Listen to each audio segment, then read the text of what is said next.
I'm Brian Goldfinger of Goldfinger Injury Lawyers. Accidents happen, and when they do, you'll want a lawyer who will stand up to the insurance company and fight for your rights. In case of emergency, have this name in your back pocket. Goldfinger. Brian Goldfinger. Visit goldfingerlaw.com and get us working for you. Hello and welcome to the Raptors Reaction Podcast. I'm your host, William Liu. I'm speaking to you after the Toronto Raptors defeated the Utah Jazz with a much more respectable performance. Obviously, they had struggled against both Chicago and also Orlando. So it was very important for the Raptors to bounce back, and they did that. They scored 122 points on 55% shooting as a team and beat the Jazz by a score of 122-116 at home. They're going to head back out on the road against San Antonio. That's going to be probably one of the most anticipated games of the season. Kawhi obviously returning to the place he won them a championship, was finals MVP, and they're going to boo the man soon. So, that's that. But in preparation for that game, Kawhi looked real sharp today. 45 points. That's a career high. His previous career high in the regular season was 41. That came against LeBron and the Cavaliers. And then the other career high he had, which was in the playoffs, he achieved that with 43 points. But today, 45 points in 35 minutes. Didn't even hit a single three-pointer, which really is incredible. He did that with 16 twos and 13 ones. He got the free throw line for 17 free throws. 2 of those were intentional at the end of the game. But still, Kawhi was just like, I'm just watching the game at home. I'm chilling. I'm cooking while I'm watching the game, trying to write down some notes. And, honestly, the third quarter when he had 19 points and shot 7 of 7, I'm just sitting there laughing, watching him shoot these shots. The variety, the way he's scoring these shots, man. I don't want it to be hyperbole. Obviously, Michael Jordan is not to be compared with anybody. Let's just let Mike stand on his own. Obviously, the greatest player of all time. We'll see what happens when LeBron's done. But still, in terms of stylistically, in terms of the type of plays and the type of ways that Kawhi scores, it's really MJ-esque, man. The way he drives to the basket, obviously he's not dunking like MJ, but the way he's able to finish the craft, the way he's able to hang in the air. There's one play in the fourth quarter where Gobert challenges, and Gobert is one of the best defenders in the league, if not the best defender. He gets up there, 2 hands up in the air. He's got a crazy standing reach. And there's just nobody that I've never seen that really is able to take that ball, elevate in the air, and then go reverse around the 2 arms and the contest, and then still finish. And not even go off the glass, but just spin the ball back into the rim. I don't know how you do that. You got to put so much spin, and you got to shoot that ball really strongly. As Leo pointed out on the broadcast. Because, okay, if you go reverse, okay, you bank it off the glass, you put it to spin, it's not too hard. But for him to just, I don't know, man. It's I don't know who else in the NBA can do that. In terms of just hanging in the air and, out-jumping Gobert. And that was just one of his impressive finishes on the night. There's also one play where he took on Royce O'Neal and his Paul George-looking ass and, crossed him up. O'Neal played pretty good defense, jumped. It was the end of the shot clock. He jumped. He stayed close to Kawhi in the mid-range. And Kawhi just faked him out in the air, kept his feet set, then stepped through and hit the short jumper. He has such good balance on some of these shots. It's incredible. And obviously his determination going to the basket. It was actually really funny because in the first half, the Raptors were getting just absolutely shelled in terms of calls. Kawhi was really upset because there's one play where on one end, Joe Ingles grabs his arm, no call. On the other end, there's a ticky-tack bump. Regular, a guy's trying to drive, and then, you just, shade your feet. And, whatever. You can call that almost on any possession. But Tony Brothers, and, in his whiskash looking ass. But, he calls a foul. Kawhi is very pissed. He... And then, this is what I appreciate about Nick Nurse. It's not an easy job. He kind of just has to basically kiss Kawhi's feet. And so he calls timeout at a very strange time in the second quarter. There wasn't anything was going on. Anything else was going on, really. But he specifically calls timeout so that he could then argue to the official. If that's not recruiting, I don't know what is. But, good job by Nick. And also, I think it was impactful because in the second half, foul situation completely changed. The Jazz got called for a lot of fouls. I think it was a 17-8 disparity at one point in favor of the Raptors in the second half. The Jazz were really frustrated. A lot of late calls too, really, helped sort of, fuel their anger. But, I mean, hey, look, the way Pascal, the way Kawhi were driving to the rim, I mean, like, yeah, there was a lot of free throws there. And, they basically just couldn't guard Kawhi. And I think, look, the Jazz are very smart in the way they defend, right? They have Gobert at the rim, which is usually a huge deterrent, although today not so much. And, they kind of basically say Gobert is going to be at the rim. He's going to block everything there. And, their guards are long, and they're going to chase him off the three-point line. And they're going to see if he can beat him with mid-range shots. And they're going to guard one-on-one. The issue with that is you run into guys like Kawhi who are so good in the mid-range. They're more than happy to step into the mid-range. They're very efficient from the mid-range. Look at Kawhi today. And so if you chase him on the three-point line, that's fine. Kawhi only had 3 3-point attempts, but he was very efficient on his twos. And then, when they did bring Gobert and Favors or whoever was guarding in the paint, but basically just those two, when they did bring them higher, Kawhi has the handle to keep going and finish. I mean, his handle today, a lot of times he was getting pressured, bumped, whatever, by Gobert, by Ingles, by Jay Crowder, Bossman88, who had a great game today. Oh my God, Bossman was crazy. But, yeah, Kawhi just kept his dribble alive, got to the rim, finished. It was such an impressive performance. 45. Got MVP chance at the end. A very strange decision by Herbie to shush the free throw. I mean, first off, I never ever liked that in the first place. Like, it kind of just it's more unnerving for the whole crowd to randomly be quiet than, for them to be cheering, especially if it's a home crowd. Like, why are you... I don't understand. I mean, maybe the players asked Herbie to tell them to shush. I don't know. I'm not sure. But it was especially strange in the fourth quarter where Kawhi's closing out the game.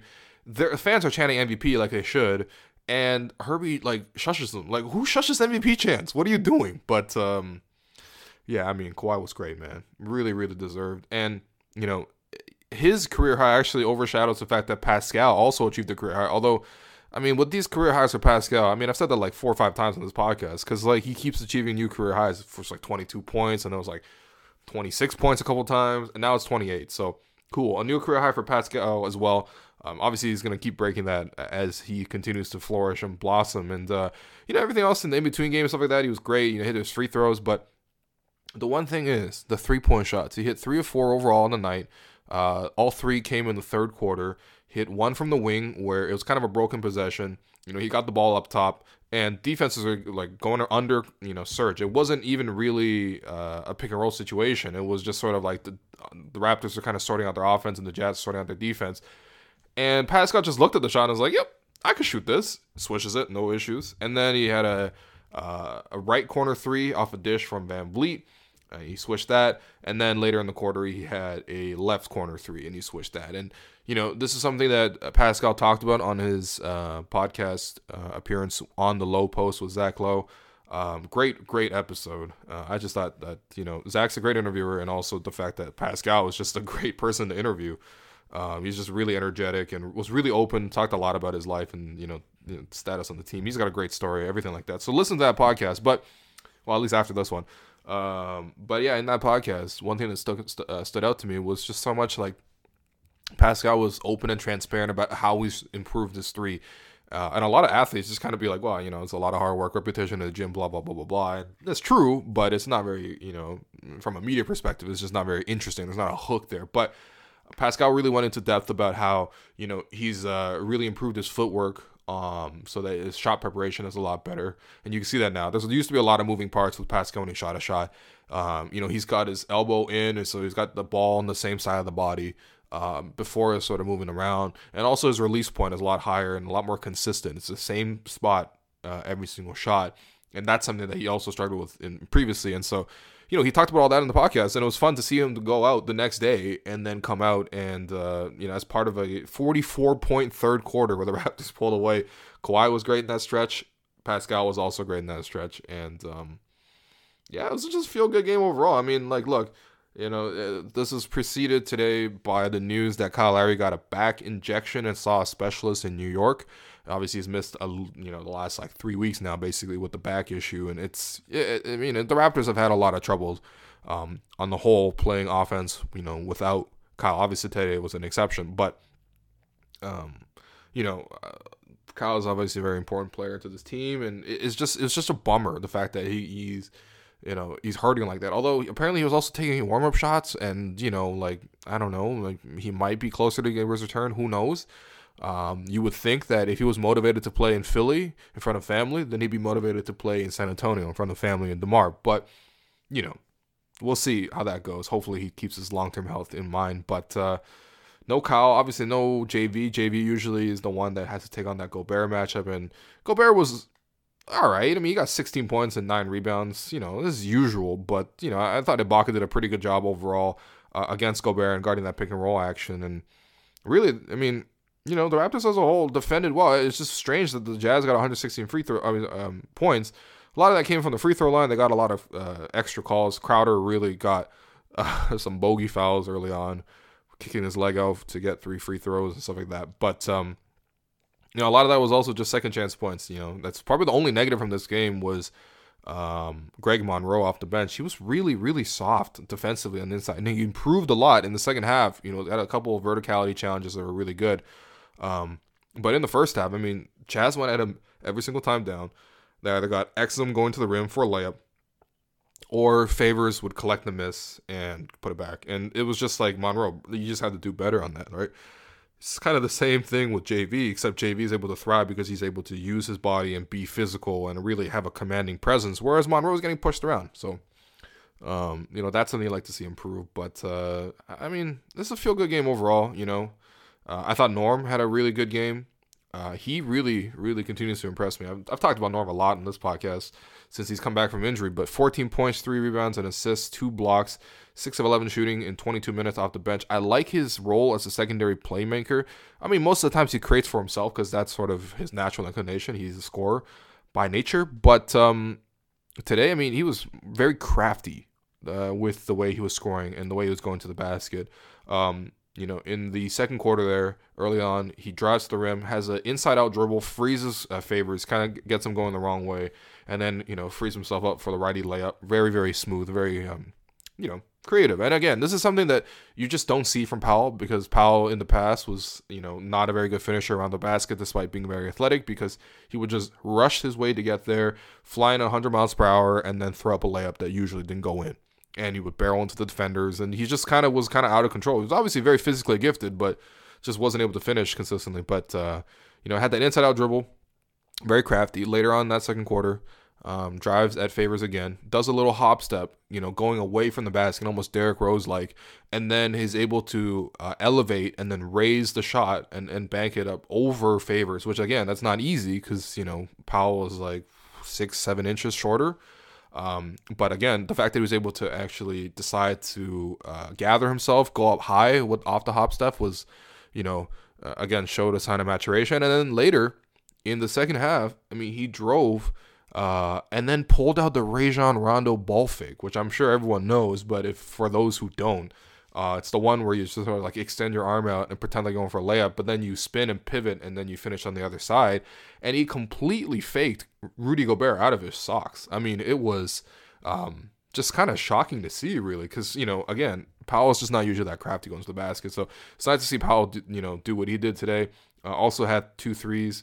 And then the only other guy to highlight really is DeLon, right? DeLon, very modest, 8 points, 2 steals, but in the fourth quarter there, he really did come alive for the start of it. Really aggressive going to the basket. A couple of makeable shots that he bricked. I mean, like a reverse layup wide open, and then he kind of was kind of upset at himself for missing that. But his aggression going to the basket was great. He had a little push floater for like a 13, 14-foot shot that you don't usually see from DeLon, but he definitely needs that mid-range game if he's going to succeed.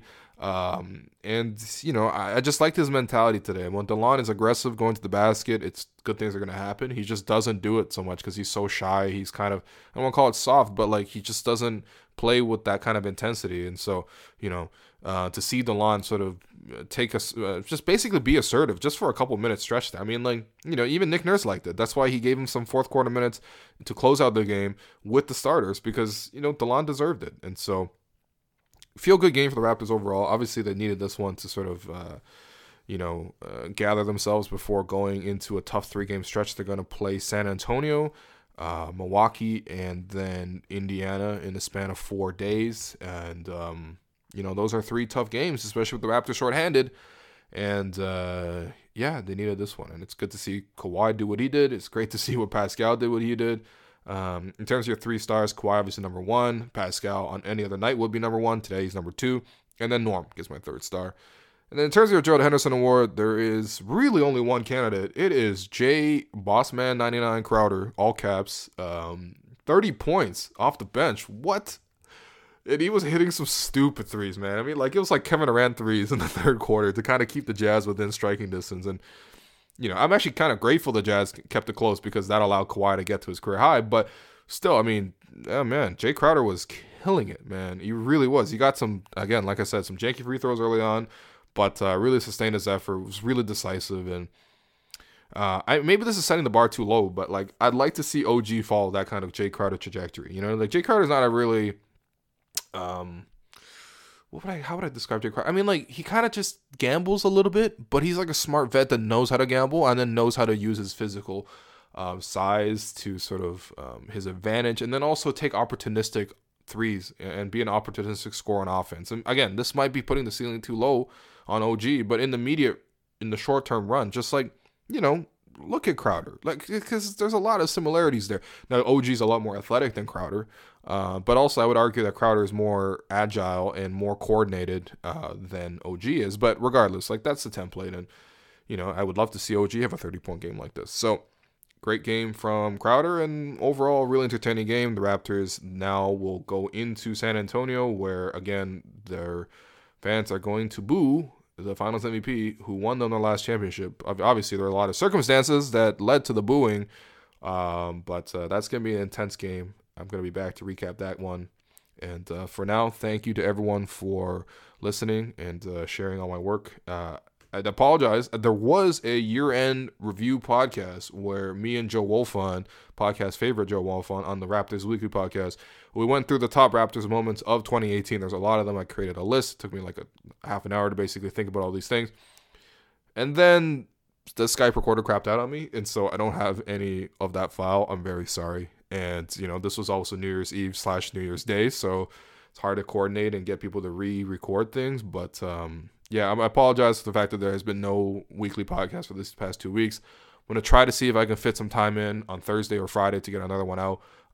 But if not, the reaction podcast is going to be there, and then the weekly podcast will be back next Monday for sure. So, again, thanks everyone for listening. Happy New Year. Happy 2019. This is a great way to start it. And, I'll be back after the Spurs game.